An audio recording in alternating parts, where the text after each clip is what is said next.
Good by. ल बधाई छ। म अबदेखि तिमीबाट टाढा जाँदैछु। अब त खुसी हुन्छौ होला नि है। अब त्यो तिम्रो मोबाइलमा मेरो कलको रिङटोन अनि एसएमएसको नोटिफिकेसन पनि आउँदैन। ढुक्क हो, तिमीले मेरो बारेमा अत्तो पत्तो पाउँदैनौ। तिमीसँग बोल्न मन नलागेको त होइन, तिमी नै बोल्न मन गरेनौ। तिमीलाई छोड्न आँट आएर पनि त होइन,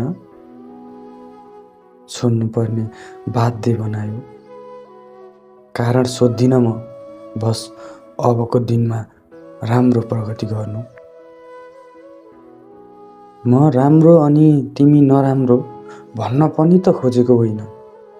म राम्रो अनि तिमी नराम्रो भन्न पनि त खोजेको होइन। सबै कुरामा भर पक्का पनि त भएनौ। अब तिमीलाई कहिले सताउने छैन, यो मनको भाव जताउने छैन। कहाँ जाँदैछु अनि के गर्दैछु बताउने छैन। खाना खायौ, के गर्दैछौ, कोसँग छौ, किन रिसाकी,